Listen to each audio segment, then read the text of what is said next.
to end either very quickly either way, whether it's in my favor or not is up for is like up for interpretation. So finishing out the latest of many upsets was Mimic over Yellow. We also saw in that round one Ikea over Jucane, Tough Ludwig over Kazi, and as we see here, Clutchy D Clown taking it over Mr. Thugs, who then goes up against A9. So this is Fader, if you don't know, but good old Clutchy the Clown on the Shulk, rare Shulk sighting. And you know what? In typical knowledge, like Steve can sometimes struggle with characters that have really big disjoints and really safe mid-range poking to try and harass both blocks and crafting table and just every little bit of space that Steve generally likes to be in because his roll distance is so long. Shulk can pressure that without any care in the world because back air and reverse nair are so good. Does it mean Shulk wins? In my opinion, no. But it is a solid way to play the Steve matchup. It's definitely a good way to utilize a lot of the Monados that a character such as Shulk has at his disposal. However, he is going to get taken for a ride a bit by A9 right now, able to find his back air and sending A9 off stage a bit.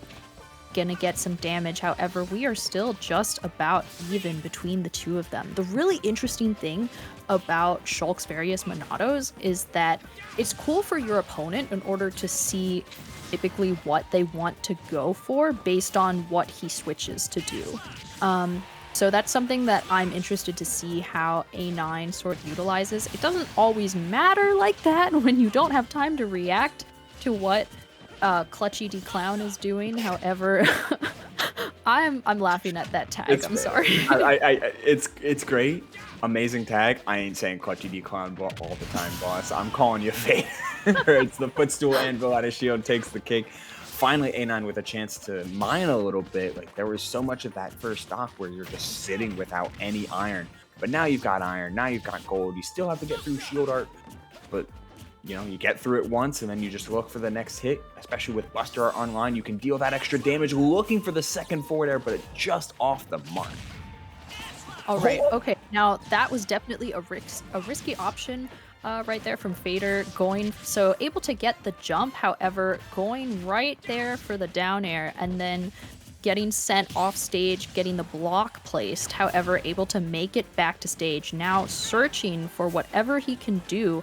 Finding that trade option, A9 going to be sent off stage yet again. The Elytra sending him back to ledge, trying to mine a bit more, but finding himself above Shulk in disadvantage. Definitely not an enviable position right there as Fader continues on his damage streak. Yeah, holding in shield art and then, oh man, the fact that Shulk back air hits through blocks is a huge boon. It prevents A9 from committing to any of the typical mid-range offense that that Steve rather is so known for, and just generally prevents Steve from controlling the pace of the game if he has actually someone to contest with in the mid-range. Instead, though, we are at a massive amount of blocks and resources, and I do like that A9 crafted gold here. Shulk is so safe in most of his frame data, but if you're able to swing in with those faster inputs and those faster tools, it can make all the difference. And now that 63%, well, with the right combo and the right conversion, we could be at diamond kill percent. All right, yeah, and especially with the diamond now online for A9, he is going to have so many more options at his disposal right now versus Fader. Fader looking for these back airs right now, trying to send A9 into disadvantage, somewhere where he can get a combo started. And A9 finding himself at a pretty decently high percentage. Not something that he can't make up right now with Diamond, but that's going to be exceptionally difficult to do when you are in disadvantage. Fader trying to look for those down airs while he was off stage. A9 finding center stage, but Fader coming in clutch right now, as his tag suggests. Yeah, you know, he is going to find the One Piece, that's for sure. And you know, he's going to find that one final hit that should end up mattering. That back air could have done it. 135%. And the fact that he's been able to get away with so many air slashes out of shield has been absolutely massive. Going for another one, A9 starting to really play around them. But Shield Art will absolutely prolong this game. 142, Smash Art online, finds the hit with the forward air, and that is Clutchy, the clown, taking game number one. Alrighty, so I think Shulk versus Steve is definitely a matchup that I enjoy seeing. I mean, one of the recent examples of the two that I remember seeing was versus Elijahman at, or it was Elijahman, and then the Ooh, Steve yeah. at LMBM was you might be able to remind me, but that was like a really interesting set to see, and able and like seeing the utilization of the various Monados, and also of, like you mentioned, Shulk's back air is such an important thing to see in this matchup between the two. I'm going to see how A9 adapts possibly in this next game, but definitely a lot of ground to cover still. You know, we've only had one game so far, but the adaptations are hopefully going to be pretty immense. And it starts with the stage, right? FD is generally a super, super solid stage for Steve. Not only for the resource ability, because Steve mines with the shovel, which is not used for any of the attacks, so you don't have to worry about repairing it, and or the or this tool deteriorating at any prolonged state. But also, if you're seeing a ton of air slashes from Shulk, there's no mix-up now. Mhm. Either the Shulk air slashes and is punishable and lands on stage, or he doesn't. Now that was a goddamn commitment. Nair into just forward smash block string, smash art online, no chance of survival. We're swinging. We're swinging. I do like to see Shield, the way that Fader is utilizing Shield art as a way to get out of those sort of early Steve combos, in which he holds A. But pretty cool to see the utilization of like the character knowledge of as to what works versus Steve from Fader right now. And these two are just sort of playing a much more patient game than you saw in game one, without the platforms or really a place to retreat between the two.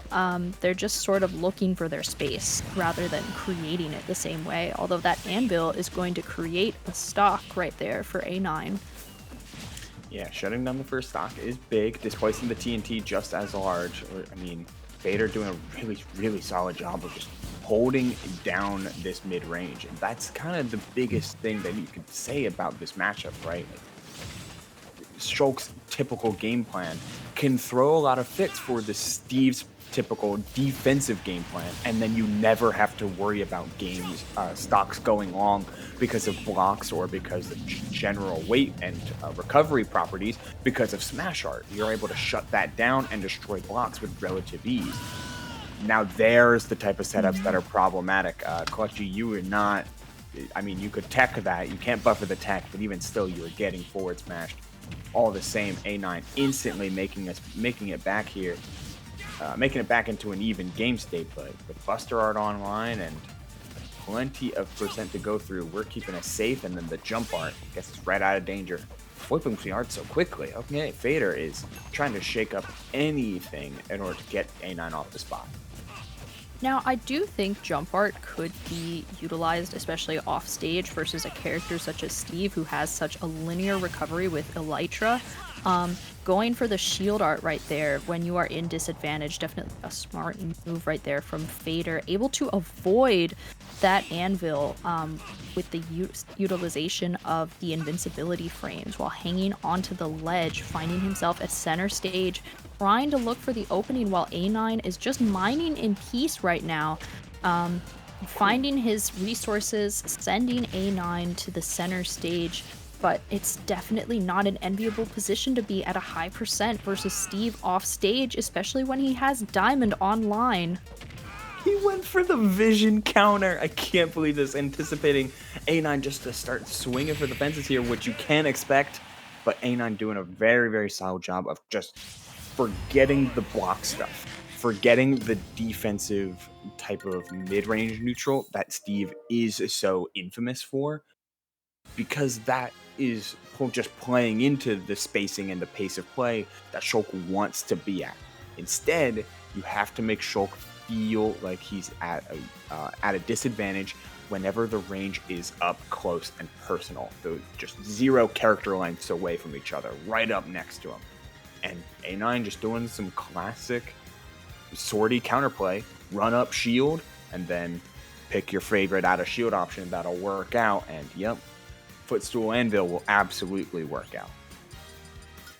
Right. Like I was saying earlier, the adaptation in this game 2 is going to be crucial in dictating what we may see in game 3 versus these two. But it's going to be interesting regardless. However, I think for Fader, I would maybe I think what he's doing is good. However, I do think that now that A9 has found sort of his adaptations for Shulk, I think now he also needs to change what he is doing somewhat. Yeah, of course. You can't always rely on the character's bread and butters in a matchup like this, especially against a PR player. I mean, A9 is the 8th seed for a reason, made it onto the most recent, or at least one of the more recent New Jersey PRs. So, gotta keep up your game plan and gotta be able to adapt to the Steve and not just expect that your standard game plan will always beat every player that plays X character.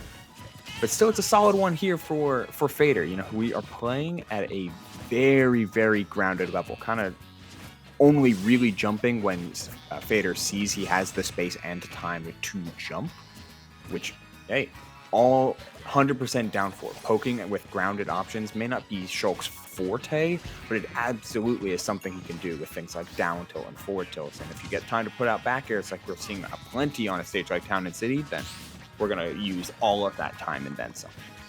It's really nice to see Fader utilizing Shulk's extra long range options versus a character like Steve, who does not have the same ability to attack up close unless he has extra special weapons such as gold or diamond tools. But it's still really awesome to see the way that Fader is able to efficiently send him into disadvantage with a lot of his current options available, and as well as with his Monados. So yeah, A9 consistently finding himself right now in disadvantage versus Fader. Fader looking for that dare, not able to find it just yet. I was a little worried right there that we were going to see another anvil from A9 while Fader was standing in shield, but that is going to be the first stock right there taken by Fader. Yeah, super, super tough position there for A9 and running out of iron and the worst opportunity. So there was no big reversals, no anvil out of shield, none of that, which, hey, it proved devastating because it cut off a lot of the punish opportunities that A9 was looking for. Cat finds a big forward there, though, shuts down so much of the space, yet just enough of a hitbox on that air slash to make it back. And Fader finds the way back to center stage. Taking a slow, methodical approach to the game state is where he wants to be, even with all this iron and plenty of diamonds for those diamond tools. Fader's just not pressing forward, wants to play as in control of the time and tempo of the game as possible, but A9's not going to let him do it. Early air slash gets him out. Nice stuff.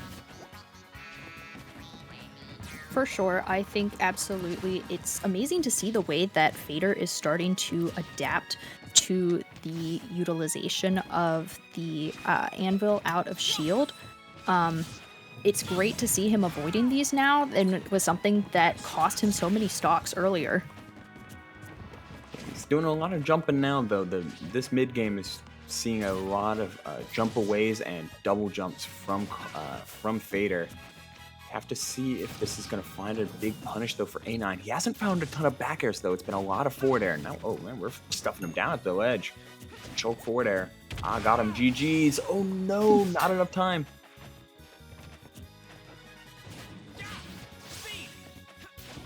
And Shulk's a walking hitbox. Just don't let him into my zone. And the high ceiling on Town and City, not preventing the up throw, kill throw. Plenty of resources, plenty of raw materials of iron, another diamond online, but A9 just cannot find this stock. And nothing is, there's no meaningful hits that are landing, no matter how much materials he gets. A9 needs to commit to something, and dash attack seems to be the option now.